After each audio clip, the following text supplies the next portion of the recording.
A really crucial step in building a successful practice is working through the voice in the head. And sometimes when it's time to show up to class, it's going to say, it's too hot, it's too intense, not today, I'm not motivated, I'm too unhealthy, I can't do this, I'm not flexible enough. It's going to come up with a lot of excuses. So the only way to overcome these excuses is to find a bigger reason to do it. You can always find a reason not to do it. Sometimes we've got to dig a bit deeper and find a reason to do it, to keep going. So what I do to always keep going, firstly, I have a bigger picture in mind and I visualize the bigger picture. So the image I use, and you need to find one that will work for you, is I think of Emmy Cleaves, and she's a teacher in her 90s and she's done Bikram Yoga for more than 50 years.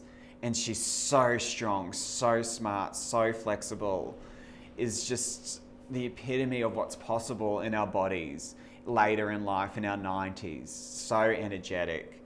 So that's the image that gets me going when I need a bit of motivation. What is yours? The second thing is some effort is required. Think of a boulder. If it's really, really stuck, initially to budge it takes a lot of effort.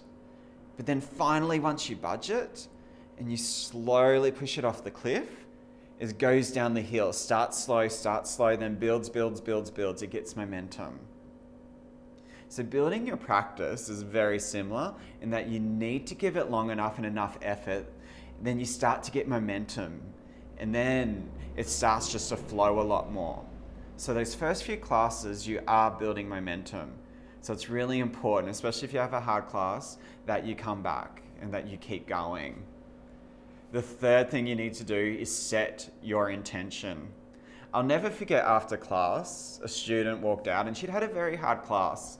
In fact, I wasn't sure she would ever come back. And she said, "Brad, I am going to be a success story. I'm going to make this happen." And I heard the intention in her voice. And you know what? She's practiced for years and I've seen her go through massive transformation, lose a lot of weight, trim, and feel really, really good in herself. So you need to set your intention. If your intention is, I'm just going to do one class, I'm not sure. Yeah, not a lot of change is going to happen there. But when your intention is strong, a lot of change comes from that. So they're the best tips to help overcome that voice in the head. And I hope that you're able to do that and keep going on your journey.